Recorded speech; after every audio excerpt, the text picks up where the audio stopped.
Hello, everyone. Welcome to The World Today. I'm Joker Rogers. Here's what's coming up on the program.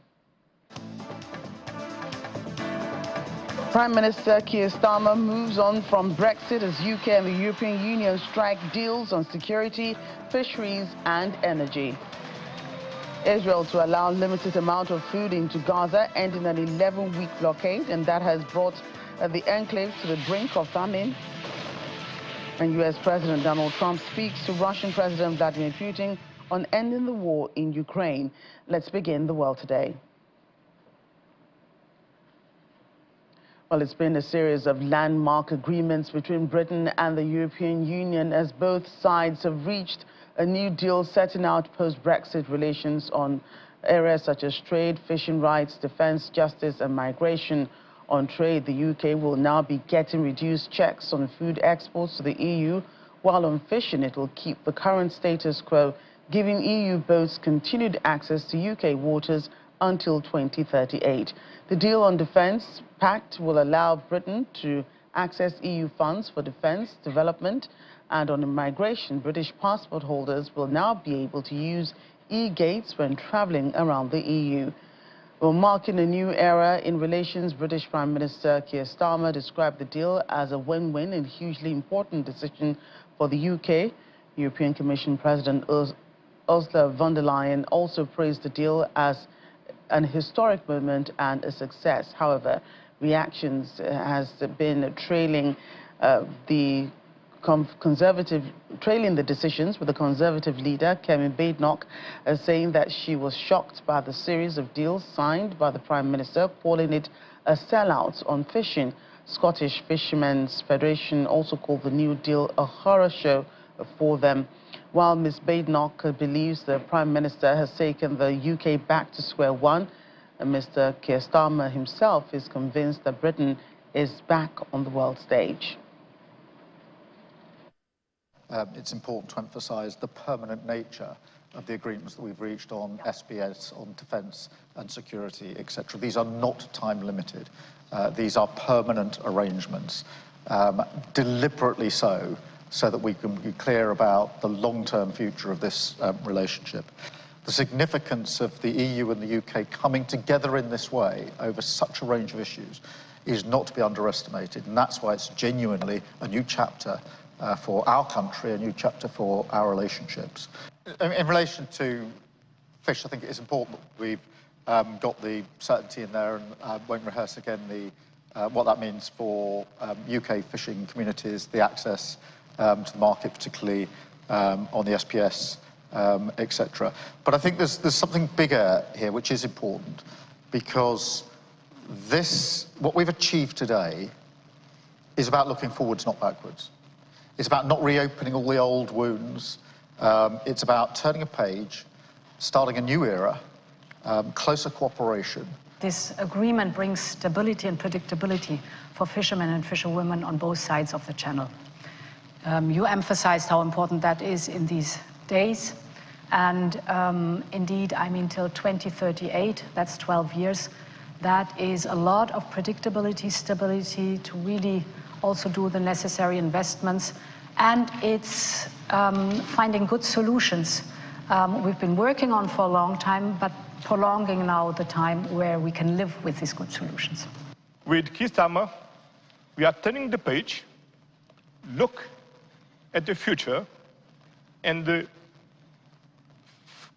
closing the gaps, but build on a new strategic partnership.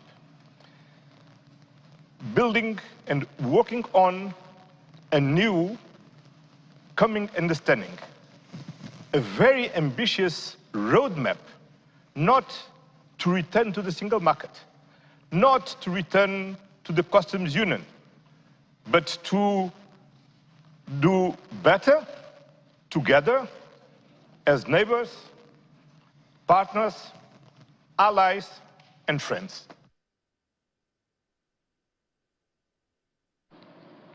Let's go more on this as we bring in political affairs analyst Nathaniel Oguni to discuss, all these issues.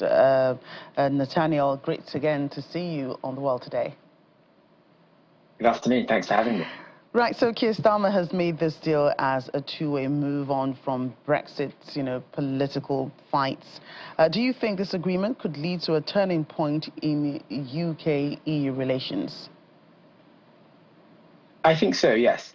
So this comes after a number of meetings between senior politicians on both the UK and the EU side. So Keir Starmer went to Brussels in February to have a dinner with a number of EU presidents and prime ministers. There have been a number of visits by senior UK officials, both on the political side and senior civil servants, who have gone over to meet their EU counterparts in order to discuss closer collaboration. And now we're seeing the fruits of that. So we see the fruits of that in the Security and Defence Pact, which involves greater military collaboration between the UK and the EU.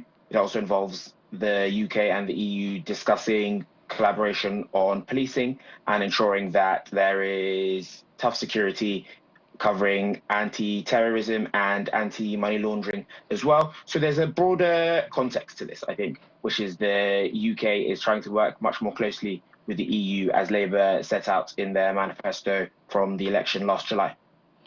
What do you think the economic impacts of this, this deal will be? What will it lead? Will it lead to, a significant growth in the UK economy? So it's telling that when the government produced the documents on this deal, they chose to extrapolate the economic impact of every year between now and 2040. And that's because, fundamentally speaking, this deal is not a game changer for the UK economy.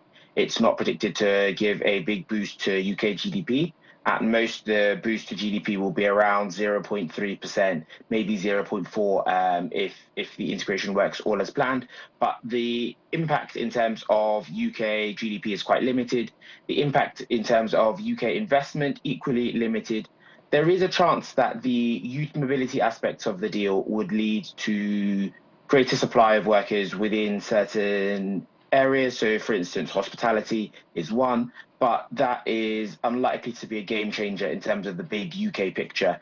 When you look at what dominates the UK economy, services in particular, something like financial services, which is 9–10% of the UK economy, was left out of this deal altogether. Right, but what about, those people that will benefit, like the EU Commission President, was alluding to, 12 years of stability, especially for fishermen and women between, the UK and other EU countries. Is that not a positive impact? So I think a number of those fishing communities disagree, and that's why I think earlier you referenced some comments from the Scottish Fishermen's Association. Yeah. They would have preferred the UK to stick to the annual negotiations, believing that those annual negotiations gave the UK leverage. Now that we've signed a 12-year deal, you're unable to change the terms of that deal halfway through. And so a number of them feel that the deal has been too generous towards the EU. They feel that the UK should have gone for a time-limited deal in which the UK wouldn't have committed so much and so far in advance. Equally, on the other hand, you'll have the Labour government saying that the other parts of the deal, so the sanitary and phytosanitary parts of the deal, will allow better agri-food exports, meaning that when British fishermen do catch those fish, they can then be exported to the EU more easily. And, there have been various reactions to this deal, reactions such as the ones from the Conservative leader, Kemi Badenoch, saying she's shocked by a series of the deals by the Prime Minister, calling it a sellout. The EU Commission President, I talk about how she believes is positive, but some of those in Britain believe that, it's taken the United Kingdom back to, the places that they don't want to be. So why do you think there's so much opposition to this? So there is definitely some opposition to this from the Conservative Party. They feel that this is undoing Brexit. That's a natural position for the party to have, given that they were the party that took the UK out of the EU. And so the Conservative Party have criticised the deal in a number of areas. The Conservative Party have also criticised the last two deals that Labour have signed. And so they are building a wider case, building a wider argument that actually when Labour negotiates, Britain loses. That's the argument that the Conservative Party are trying to make. Because, for instance, in the recent trade deal with India, there was a clause in there that allowed Indian companies to send workers to the UK and not pay British national insurance taxes, for instance. So there are a number of cases in which the Conservative Party have tried to make out the case that when Labour negotiate, Britain loses, that when Labour negotiate, the government are unable to secure a good outcome for Britain. They made that argument also when the UK signed a deal with the United States recently. So that, I think, is the Conservative Party's position on this. Equally, you have the Reform Party, led by Nigel Farage, who obviously is a long-term Brexiter. He is almost the godfather of the Brexit campaign, but he had a lot to say about the UK leaving the EU, and so naturally is opposed to movement that takes us closer to the EU. On the other side, you have the Liberal Democrats and the Green Party. The Liberal Democrats won a good number of seats off the Conservative Party in the last election, but the Liberal Democrats have called out in favour of this deal and have actually said that the government should go further. So they've suggested that the government should look at rejoining the single market or the customs union. They've suggested that the UK should be willing to accept free movement of people between the UK and the EU. So I suppose the Labour government are under pressure on both sides. Right. We do know that the Brexit, was quite a difficult divorce but with this new UK-EU deal, could these, reignite Brexit-era divisions within Parliament or among the British people? It's actually a very good question you ask there, because the divisions within Parliament that we had in the last government were because the Conservative Party was quite split on the issue of Europe. And so you had David Cameron, for instance, as Prime Minister when the referendum was called, and he, of course, supported Remain. Equally, you had someone like Theresa May, who is a supporter of Remain, who ended up leading the party and therefore becoming Prime Minister after David Cameron stepped down. But you had them, for example, on one side of the party, and on the other, you had, say, Michael Gove, and you had Boris Johnson, and indeed you had Rishi Sunak, who all supported leaving the EU. And so the divisions that you saw in the last government or in the last parliament are not so prominent now, simply because the majority of the Labour Party in Parliament, the majority of Labour MPs, are supportive of closer relations with the EU. So in the same way that Boris Johnson used the 2019 election to ensure that all of his MPs were in favour of leaving the EU shortly after the election, so the election in December 2019, leaving the EU in January 2020, the same way Keir Starmer used the last election to ensure that a number of his MPs were all in favour of closer relationships with the EU. Of course, there are difficulties with other parties, and as I say, Reform have opposed closer relationships with the EU, and Reform are, broadly speaking, doing quite well. The Reform Party won a by-election earlier this year. Just at the start of this month, they won a by-election off the Labour Party. They won 2 mayoralties across the country. They won control of 10 councils. So there is some evidence that their viewpoints are taking hold. Right. And, we talk about the reactions from politicians, members of parliament, opposition parties, and all that to the latest developments. But the leave or remain question that was put to a referendum when the Brexit, at the height of the Brexit issue, was with the regular people who were going to vote either to leave the EU or to remain. What have been some of the reactions you've heard from the streets on this latest development?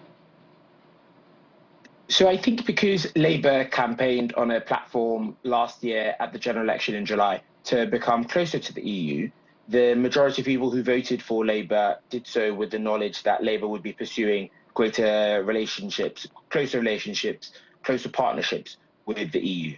And so I suppose they know fully well what they voted for. And so from that perspective, a number of Labour voters are happy with these changes. The difficulty that you have, however, is that Labour are losing some votes to Reform. Labour are losing a number of voters, particularly in working class areas or in areas that voted in support of the UK leaving the EU back in 2016. And so those voters are unlikely to be particularly happy with closer relationships with the EU. But I suppose the broader picture of the UK comes down to this. the majority of people, when you ask, now think that leaving the EU was a mistake. And so I think what Keir Starmer and his chief of staff in number 10, a guy called Morgan McSweeney, but what they have decided and the calculation that they've made is that if you can keep the majority of people who think that leaving the EU was a mistake, if you can keep them on side, if you can make them happy, then you don't have to worry so much about the Reform Party. I suppose over the next few weeks and months, we'll see how likely that is to be correct. Right, just about to let you go, but before that, so your thoughts very quickly in a minute. Do you think, you know, some of these decisions will bring the UK back into maybe having a stronger relationship with the EU, or maybe, you know, Brexit will be gone once and for all after some time? But the question there, I think, is interesting because Brexit was thought of as an event, and so people said, oh, okay, the UK has left the EU, we've therefore done Brexit now. You see that in the slogan, get Brexit done. That's the way the campaign in 2019 talked. But the difficulty is actually you have to relate to the EU on an ongoing basis. And so this is actually the first of many deals. The first part of this was actually to set out a roadmap.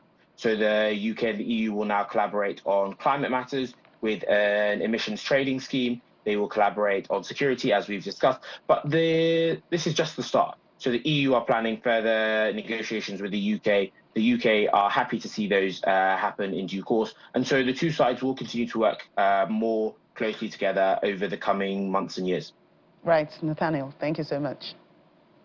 Thank you. Away from the post-Brexit summit between the EU and the UK to a much-anticipated telephone conversation which has now taken place between US President Donald Trump and Russian President Vladimir Putin. Given a hint on the possible subject of the call, White House Press Secretary Caroline Leavitt says it includes stopping what they call the bloodbath in Ukraine, as the US goal is to see a ceasefire between the sides. She says President Trump has grown very frustrated with the warring parties and he's working overtime to end one of Europe's deadliest conflicts. President Trump is also expected to speak to Ukrainian President Volodymyr Zelensky and various members of NATO. In a major move to ensure the delivery of humanitarian aid into Gaza, Israel says it will allow a basic amount of food to enter the besieged strip.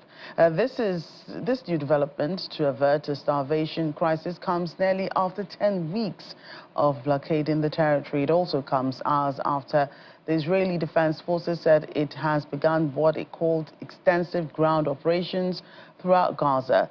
According to a statement from the Prime Minister's office, the move was made on recommendations of the Israeli Defense Forces and based on the need to support its renewed military offensive against Hamas.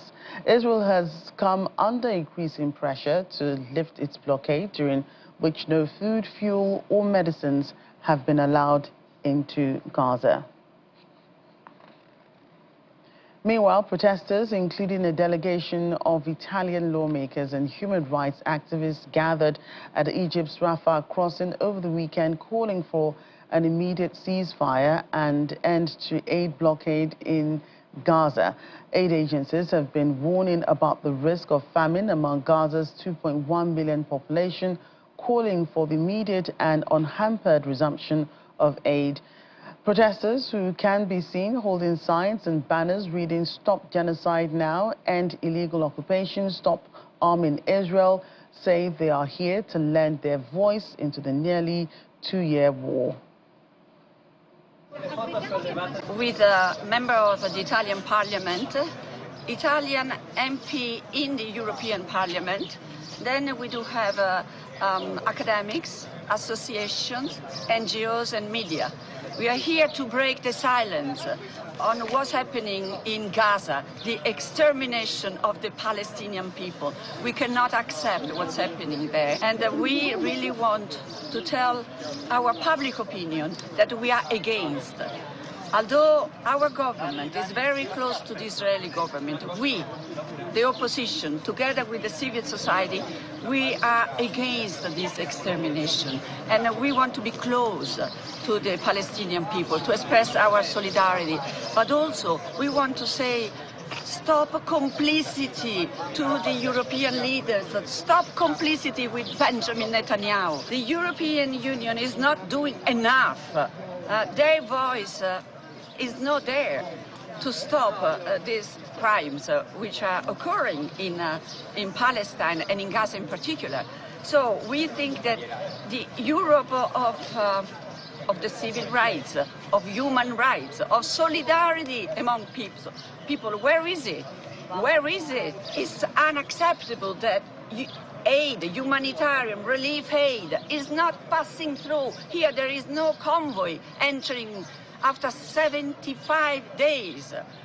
This is another crime, starvation, famine, in order, to put pressure and to kill people is something really we have never seen in the recent time. In the meantime, the 42nd edition of the Peace March for Gaza has wrapped up in the Greece capital, Athens.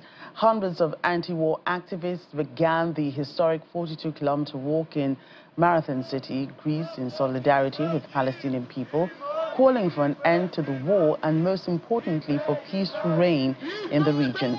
The event, organized by the Greek Committee for International Ceasefire and Peace, concluded at the Ministry of Defense in Athens, where participants expressed strong opposition to Greece's involvement in imperialist conflicts. Demonstrators called the march a celebration of peace.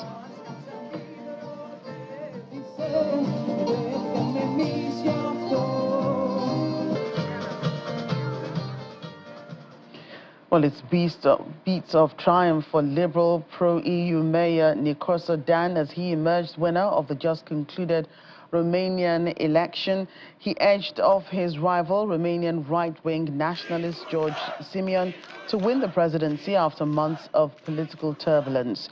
According to officials, Nicolae swept to victory with 53.6% of total vote from about 11.5 million voters in Sunday's runoff. Mr. Dan attracted the support of more than 6 million Romanians. Speaking to supporters, the Liberal mayor said a community of Romanians who want profound change in Romania won, adding that it's time to build Romania together.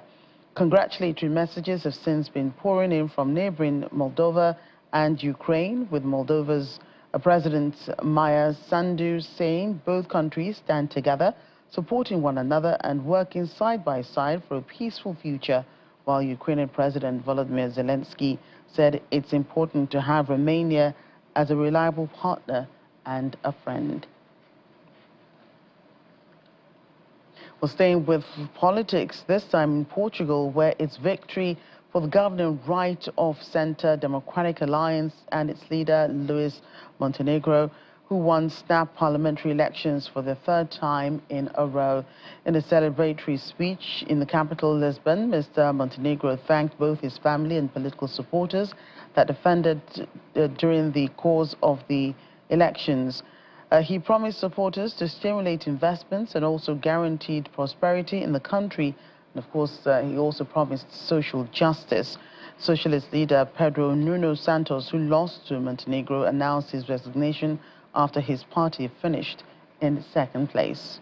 Mexico is mourning the death of two young Navy cadets killed on Saturday when the tail of their training ship crashed into Brooklyn Bridge. 20-year-old America Sanchez and 23-year-old Adal Marcos were among the 277 crew members on board the Mexican Navy's sailing ship when its three masts snapped as they hit the bridge.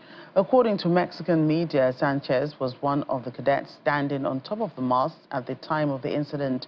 22 other crew members were injured, 3 of them critically. The commander of the Mexican Navy, Admiral Pedro Morales, says all the crew members are well enough to travel will be taken back to their homeland soon. The body of America Sanchez is scheduled to be transferred to the Naval Academy in her home state of Veracruz later today. Well, at the Vatican, Pope Leo XIV has held cordial talks with U.S. Vice President J.D. Vance. The meeting comes a day after Mr. Vance, a practicing Catholic, joined other dignitaries and thousands of worshippers at the Pope's inaugural Mass on Sunday. After Pope Leo became the first American elected to lead the Roman Catholic Church earlier this month, it emerged that he had previously appeared to make criticisms of Mr. Vance and the wider Trump administration's migration stance. A statement reports that both sides had expressed satisfaction with relations between the U.S. and Vatican during face-to-face talks.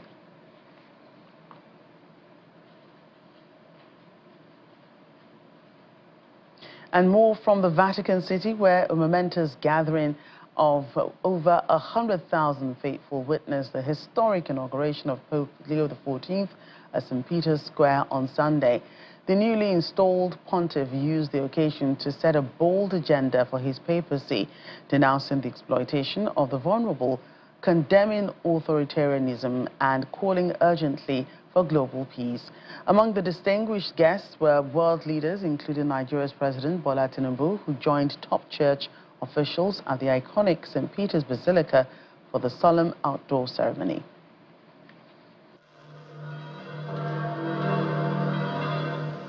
In the heart of Vatican City, history is made.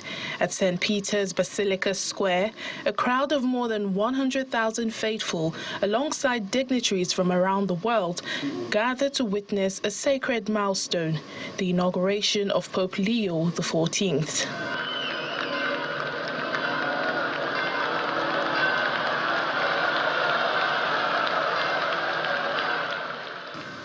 His arrival is met with cheers. Riding in the Pope-mobile, Pope Leo XIV greets the faithful with a warm smile and humble gestures, hallmarks of a shepherd stepping into global spiritual leadership.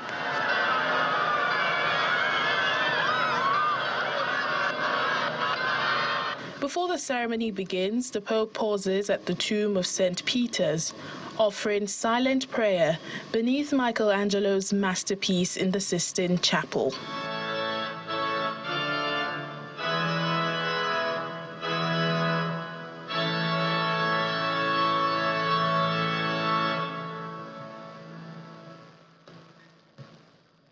Then, in a solemn procession, accompanied by cardinals and bishops, he walks into the square, stepping out of the church and into the world to begin a ministry rooted in 2,000 years of apostolic tradition.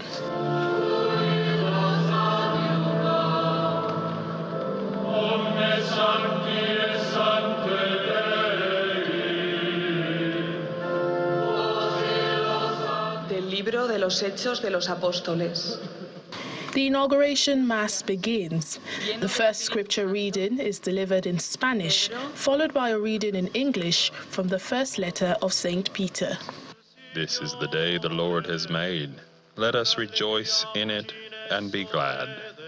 And then, the most symbolic moment of the day, the bestowal of the papal emblems. Liturgical insignia of the Roman pontiff. First, the pallium, a white wool vestment adorned with black crosses, symbolizing Christ's call to be the Good Shepherd. Of the Lamb and Cardinal Tagle confers. Next, the fisherman's ring, featuring St. Peter casting his net, engraved with the Pope's name, Leo XIV. This will serve as his official seal. Lastly, the Book of the Gospels, representing the foundation of his mission to proclaim the Word of God.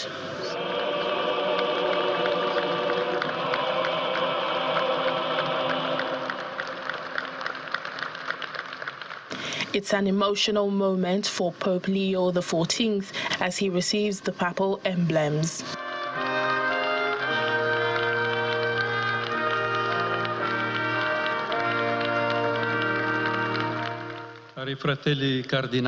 In his papal homily, delivered in Italian, Pope Leo said he begins his ministry with a heart full of gratitude.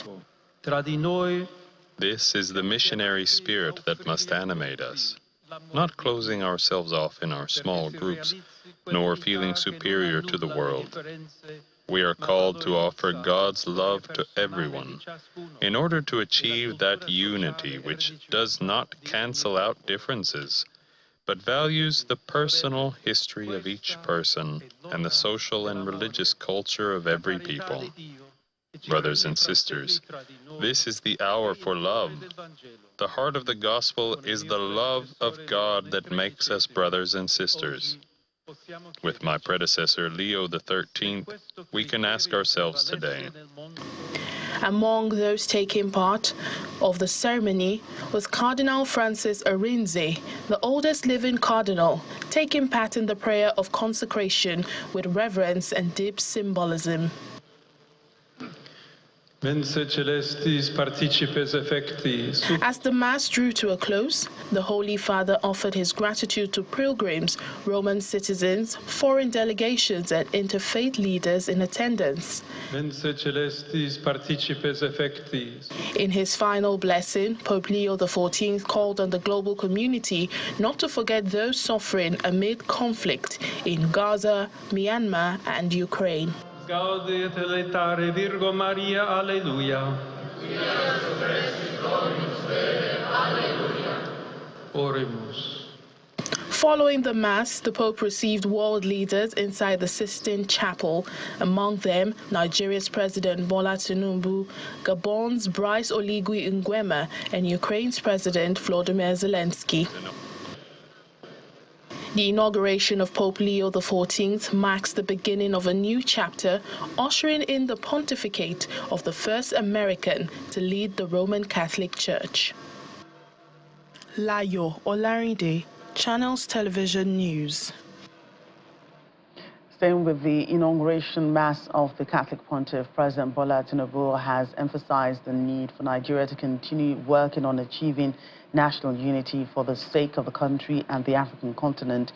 Speaking after witnessing the historic inauguration of Pope Leo XIV alongside other world leaders, the president described his visit to the Vatican as being consistent in the true sense of unity in diversity. Our State House correspondent, Larry Lasisi, reports.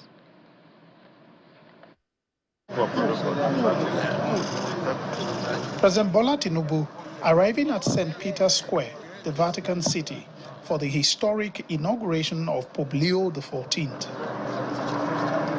He's led in and joins other world leaders for the event.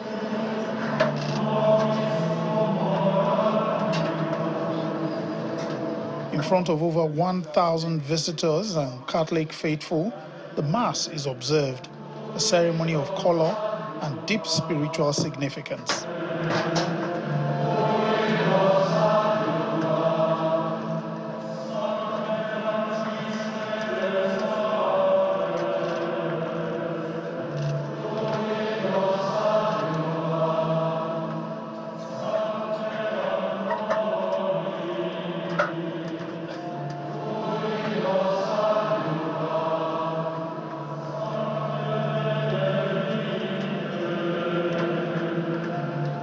Afterwards, the Pope had a private moment with President Tinubu.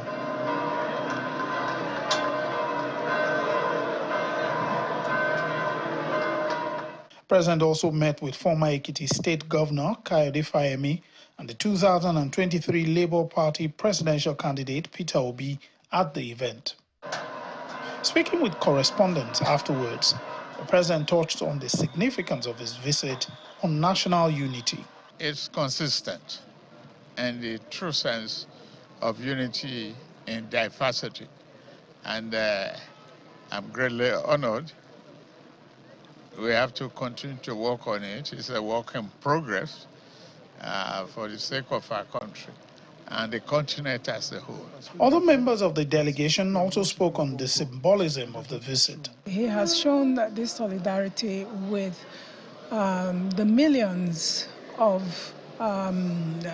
people who are of the Catholic faith in Nigeria by attending this Mass, being himself a Muslim. What he has gone to show is that all of us Nigerians, either we are Christians or Muslims, we are worshiping the same God. And that by honoring the invitation from the Pope to attend this event is to further show Nigerians that we all belong to the same, we are the same people. We may have different religions, we may have different perspectives about God, but we are worshiping one God.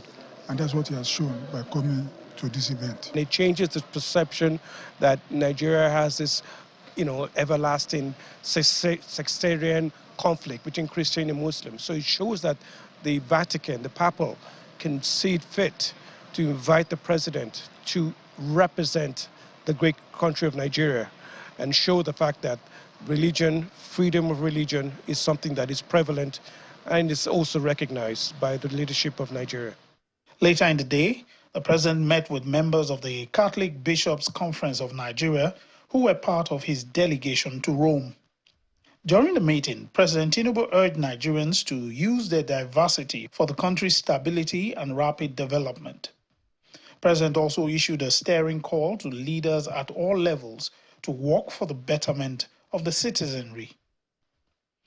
Lanre Lasese, Channels Television News. We're in the United States now, where former U.S. President Joe Biden has been diagnosed with metastatic prostate cancer. According to a statement from his personal office, the diagnosis was made after he reported urinary symptoms last Friday, prompting further medical examination. Doctors discovered a small nodule on his prostate, later confirmed to be a more aggressive, high-grade form of cancer. Mr. Biden and his family are currently reviewing treatment options. The development comes months after he ended his re-election bid amid growing concerns about his health. Let's bring in Channel Television's Maria Bird in Washington, D.C. to delve deeper into the former president's illness. Maria, great to see you today. How is the former president and family doing in light of this latest diagnosis? Yes, this is, I think, something that was a surprise to them from what we're gathering, because, as you mentioned, there were symptoms that he exhibited, and then the further examination exposed this aggressive form of prostate cancer. But we already know that prostate cancer is out of 100 males in the U.S., about 13 experience some form of prostate cancer within their life. And so it's a pretty high rate. It's the second leading cancer to skin cancer for men in the U.S., and so it's one that is very common. The challenge, though, as you have expressed with the aggressiveness of the cancer, that becomes a greater challenge with the prostate cancer when it is at that aggressive form. All right, Mr. Biden's age and health had been consistent concerns among voters and even Democrats during his presidency. How are they taken in this latest news? I think that, as you stated, it just kind of people immediately went to that, maybe there was something they had a speculation about, but it doesn't appear as if he had any speculation during the campaign season, and which is why he decided not to continue his bid for presidency. But obviously there were some health concerns throughout that, and obviously this would have been a major challenge for him, obviously, if he was had continued on with his presidential bid. As we can see now, we're just 6 months into the new administration, not even 6 months, almost 6 months in the administration, and we see that he has a very serious health ailment that he will have to deal with directly with his family, and his wife will obviously be very heavily considered as to what she believes the best options are, and they are working with their physician at this time on the best options. There's lots of different cancer treatment options in the U.S. available, and he might even be considered for some of the clinical trials as well. Right, and we know Mr. Biden has had a deep personal interest in cancer research since his son, Beau, died of an aggressive brain cancer in 2015. He relaunched Cancer Moonshot in 2022 with the goals of reducing the age-adjusted death rate from cancer by 50%. Perhaps Mr. Biden's illness could bring renewed national attention to the initiative under President Trump's administration. Potentially, yes. We know we've seen some reductions within our National Institute of Health and other federal agencies that do a lot of this cancer and infectious and other disease research. And so it potentially could bring this back to light around national concerns around cancer. Definitely, we will see those organizations and research entities that are continuing to do research potentially really bringing forth some of these very advanced level of treatment options and therapy options that might have been in clinical stages, moving them forth to being able to be used within the treatment plans by physicians. So I think it's really going to probably more so push the advocacy piece for individuals who are currently experiencing this illness and being able to find multiple treatment options and allowing them to be more widely available. We'll likely see that as well, because he will likely have a very advanced level of treatment possibilities. And as you mentioned before, he's very familiar with the disease, and so very familiar with all the options that could be available to treat the disease, one that have high life expectancy options. And we've seen and heard various reactions, and since the news broke out of the former president's diagnosis, even from his rival and, President Donald Trump, extending his warmest and best wishes to the Biden family. How is this shift in stance of consistent criticism against the Biden's presidency being perceived?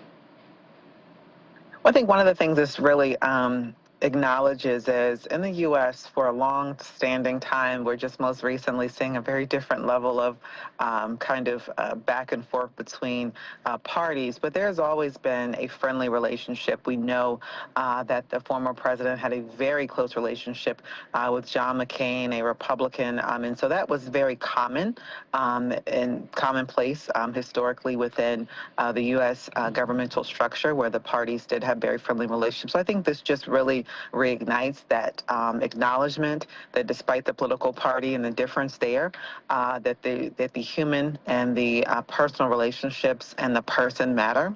And I think that's exactly what that note, regardless of how they feel about each other politically, I think the idea that, the respect and well wishes and commitment to the person more so than focusing on the political aspects. And given former President Biden's long battle with personal tragedy from the death of his young wife and young daughter in a car accident in 1972, to two early and unsuccessful presidential bids, to the death of his eldest son at just 46, spoke about that a few minutes ago. How might his own diagnosis shape the narrative he's built around perseverance and service? That's a very clear point. I think he spent a lot of his, whether it was his campaign or his presidency, really focusing on and acknowledging the fact that despite the devastation, despite all of what he's been through, whether it was through personal loss or through political loss, the persevering spirit. And I think that's what you'll continue to see out of him and the former First Lady, Jill Biden. You'll continue to see their focus on and probably even an enhanced focus on service and service around individuals that are battling this disease and being able to ensure access to health care. That's going to really what we're probably going to see highlighted throughout these next few months, along with obviously being updates on his own personal health. But the service component will definitely be elevated. Well, our prayers are with the Biden family, certainly. Thank you so much for that update, Maria. Right, South Africa's President Cyril Ramaphosa is on his way to the United States as relations between the two countries remain tense. President Ramaphosa departed from Pretoria's Waterkloof Air Force Base late on Sunday for a 3-day diplomatic mission to the United States. According to the South African presidency, the trip aims to recalibrate relations amid growing tensions. Strains emerged following the U.S. decision to expel South Africa's ambassador, Ibrahim Rasool, and grant asylum to dozens of white South African farmers, an action that sparked backlash within South Africa's political establishment. He's expected to arrive in Washington, D.C. later on Monday, ahead of a key bilateral meeting with President Donald Trump at the White House on Wednesday. The highly anticipated meeting has been framed as an opportunity to reset the strategic relationship between both nations. Elsewhere now, in southern India, police officers and firefighters have been working at the site of a fire which reportedly killed 17 people in Hyderabad. Law enforcement officials cordoned off the affected area with barricades as they carried out their investigation. Local officials also arrived to assess the situation while crowds of residents and reporters gathered nearby to observe the operation and interview authorities. According to local media, the fire broke out on Sunday and tore through a 3-story building occupied by a jewelry store.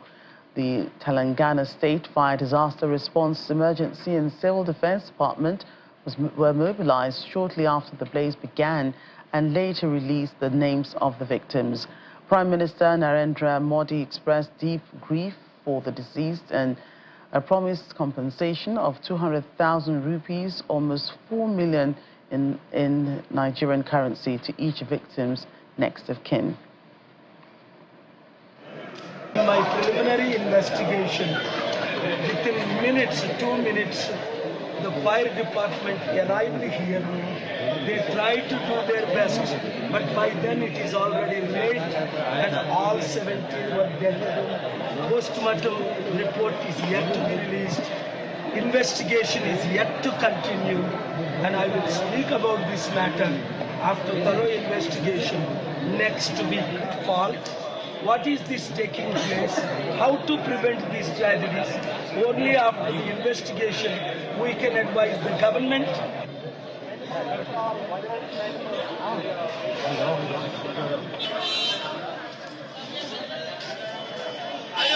And we're still in India, where police have arrested a local YouTuber on suspicions of spying for Pakistan. Jyoti Malhotra, a travel influencer from the northern Indian state of Haryana, allegedly traveled to the neighboring country several times. Police in Haryana allege that she was in touch with Pakistan's High Commission official who was expelled from India earlier this month. The YouTuber's father has denied allegations that she was a spy, saying she went to Pakistan after acquiring necessary permissions. Officers have also questioned how she financed her travel around the globe, with her videos documenting visits to places like Bangladesh, China, Thailand, United Arab Emirates and Indonesia. Police claim it defies her known source of income.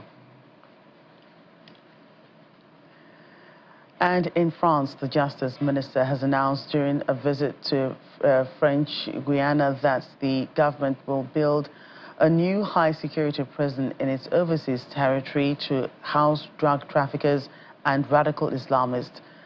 The minister, Gerald Darmanin, reported that the prison would target organized crime at all levels of the drug supply chain.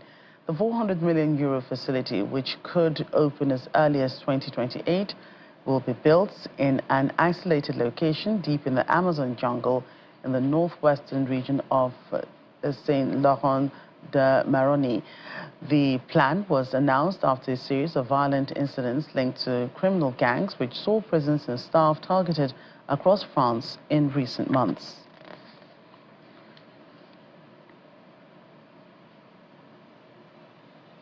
And finally, on the program, spring has come into full bloom over the weekend as the 13th Tulip Festival opened in Yellagin Island, welcoming guests to a breathtaking display of over 250,000 tulips in full color. Visitors strolling among vibrant flower beds, taking photos and even dancing to live music performed by a military band, adding rhythm to the already joyful atmosphere. This year's floral showcase centers around the two symbolic varieties, the classic red Mosetsvo tulips, which means courage, and golden yellow Zoloit type Rosipi for golden abundance. Speaking at the event, Deputy Director for External Relations and Development of the park, Alisa Nagroskaya, explains the deeper meaning behind the display. He says the color red in the language of flowers is not only love, but also a declaration of love, and the yellow represents prosperity and gratitude. For many visitors, the tulip-lined walkways were more than just picturesque. The final festival days, 24th and 25th of May, marks tribute days to Carlo Di Giovanni Rossi, the architect behind the island's transformation into a palace and park assemble.